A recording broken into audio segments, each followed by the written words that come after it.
Welcome to back my YouTube channel. It's my second blog. আজকে আমাদের ব্লগের আমরা দেখাবো ঘোড়াপীর মাজার নামক একটি মাজার আছে, যেখানে অসংখ্য লোকের সমাগম হয়। তো আমরা আজকে সেই মাজারটি আমরা পরিদর্শন করবো। যে চলুন আজকে আমাদের ব্লগটা শুরু করা যাক। আমাদের ব্লগে আজকে আমরা যথাসম্ভব চেষ্টা করবো আপনাদের ভালো ভালো কালেকশনগুলো, মানে মাজারের যতগুলো মানে সুন্দর সুন্দর দিক আছে, ভালো ভালো পয়েন্ট আছে, আমরা সেগুলো দেখাবো।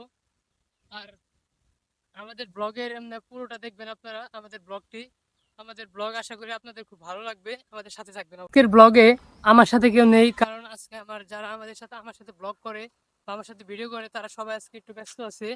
তো আমাদের সাথে তারা আসতে পারেনি। আজকে আমার ব্লগে আমি একাই সবকিছু করব, সবকিছু আপনাদের দেখাবো। আপনারা আমাদের পাশে থাকবেন এবং সাথে থাকবেন, আর আমাদের চ্যানেলটি অবশ্যই সাবস্ক্রাইব করবেন। আমাদের ব্লগে আজকে আমি কিছু গল্প বলবো, আমার কিছু গল্প মনে পড়েছে, গল্প বলবো। এবং আপনাদের যদি মাজারে যাওয়ার পরে আমি মাজারের দৃশ্যগুলো আপনাদের দেখাবো। যাই হোক, যে কোনো কারণে স্কুল আসতে পারিনি। পরে তারপর স্যার আমাকে বললো যে, মানে কি যেন একটা কথা নিয়ে স্যার আমাকে বললো যে, তোমরা কি জানো এই হাজিরা খাতায় যে প্রেজেন্টটা উঠে, এটার কত উপকারিতা? সবাইকে জিজ্ঞেস করলো, মানে তেমন ভাবে কেউ কিছু বললো না। স্যার একটু পরে বললো যে, তোমাদের একটা ঘটনা বলি। একটা ছেলে ক্লাস 6-7-এ পড়ে। তখন ছেলেটা সেই বয়সে একটা মার্ডার করছিল। যখন তার নামে একটা মামলা হইলো, অপরাধের মামলা হইলো, মার্ডার কেস। তো পুলিশ তাকে জিজ্ঞাসাবাদ করছে যে, তুমি কি মার্ডারটা করছো, এই হত্যাটা করছো? ছেলেটি বললো, না স্যার, আমি তো এই হত্যাটা করি নাই, আমি সেই সময় স্কুলে ছিলাম। তারপর পুলিশ প্রশাসন জিজ্ঞাসাবাদের জন্য স্কুলে যায়, এবং মানে জিজ্ঞাসাবাদ করার পরে তার হাজিরা খাতাটা চেক করে। সেই দিন তার শিক্ষক, ক্লাস টিচার, তার হাজিরা খাতায় ভুল করে তার প্রেজেন্টটা উঠিয়ে দেয়। এই ভুল করে উঠানোর কারণে তখন তারা চেক করে দেখলো যে তার হাজিরা খাতায় যে তার হাজিরা আছে, অতএব সে মার্ডারটি করে নাই কিংবা হত্যাটা করে নাই। তো স্যার আমাদের বললো, মানে এই হাজিরা খাতার যে কত উপকারিতা, প্রেজেন্টের কত উপকারিতা, এটা তারা আমাদের বুঝাইলো।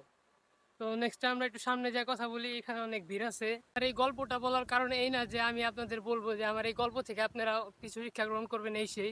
তো আমি এটা থেকে কিছু বলবো না, আপনাদের ব্যক্তিগত ব্যাপার। আমি এখানে বোর ফিল করছিলাম বলে আপনাদের সাথে গল্পটা আমি শেয়ার করছি। তো সামনে যাওয়ার পথে আরো অনেক দূর, কারণ আমি পায়ে হেঁটে ব্লগ বানাই।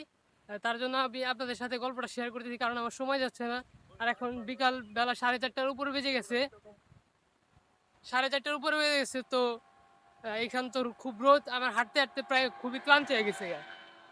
মনে করেন শরীরে ঘেমে মানে অবস্থা প্রচুর খারাপ, মানে খুব কষ্ট হচ্ছে ব্লগ বানাতে। তবুও কিছু করার নেই, পরিশ্রম না করলে কোনো সময় সফলতা আসবে না, এটাই বাস্তবতা। তো আমি আপনাদের সাথে আরো কিছু কথা শেয়ার করব। আমার কিছু ফ্রেন্ড সার্কেল আছে যারা আমার এই ব্লগিং, আমার ভিডিও করা এগুলো দেখতে পারে না। মনে করেন যাকে বলা পিছনে লেগে থাকা। তো আমার একটা ফ্রেন্ড আছে যে আমার বেস্ট ফ্রেন্ড, আমার সেই বেস্ট ফ্রেন্ড সবসময় আমার সাথে থাকে, আমাকে সাপোর্ট করে।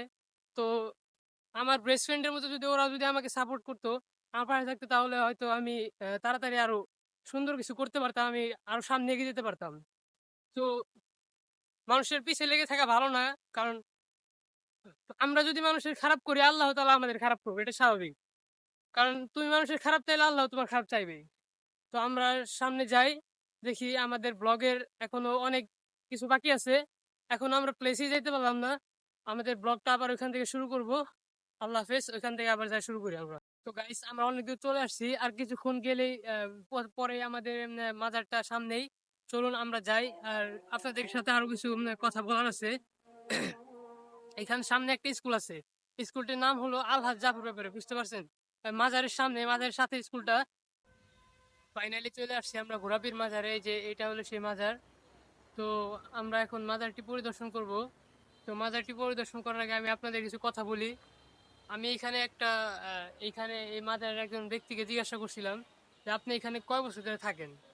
তো উনি বলল, আমার জন্মের আগে উনি এখানে থাকেন। তো আমি ওনাকে জিজ্ঞাসা করলাম যে, এই মাজারটি কত বছর ধরে এখানে প্রতিষ্ঠিত হয়েছে? উনি আমাকে বললো 600-700 বছর ধরে এই মাজারটি প্রতিষ্ঠিত হয়েছে। তো এই মাজারের কিছু রহস্য ওনাকে জিজ্ঞাসা করলাম যে, এই মাজারের নাম কেন ঘোড়াপীর মাজার দেওয়া হয়েছে।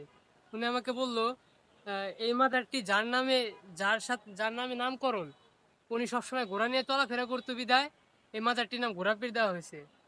তো আমি ওনাকে বললাম যে তাহলে আপনি একটু আমার ক্যামেরার সামনে আমার সাথে আমি আপনাকে কিছু কথা বলবো, আপনি আমার কথার উত্তর দেবেন কিংবা জবাব দেবেন। উনি বললো, না বাবা, আমি ভিডিও করি না, তোমরা যা করার আমি তোমাকে বলতেছি, তুমি শুনে শুনে যে ভিডিও করো, যা করো করো, ব্লগ করো না কি করো। তো ওনাকে অনেক রিকোয়েস্ট করলাম কিন্তু উনি বললো না। তো আমি আপনাদের মাজারটি ঘুরে দেখা চলুন।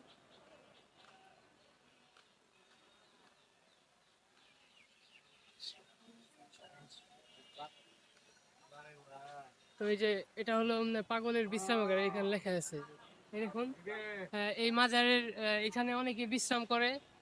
এই যে আপনারা দেখতে পাচ্ছেন, এই যে এখানে অসংখ্য মানুষ তাদের মনের বাসনা আকাঙ্ক্ষা এখানে চাওয়া পাওয়া, এখানে কতজন তাদের এই মাজারে এসে পূরণ করতে চায়। কতজনের হয়তো পূরণ হয়, আবার কতজনের হয় বলতে পারলাম না। কিন্তু মাজার মানুষ বিশ্বাস করে বিদায় কিন্তু মাজারে আসে। মাজার মানে যে অবিশ্বাস করা কিংবা ভণ্ড এরকম কিছু না। মাজারে হাজার হাজার মানুষ বিশ্বাস করে বিদায় মানুষ হাজার হাজার মানুষ এখানে আসে। হাজার হাজার মানুষ তো আর ভণ্ড হতে পারে না, হাজার হাজার মানুষ তো আর প্রতারক হতে পারে না। তো আমরা মাজারটার ভিতরে যাই।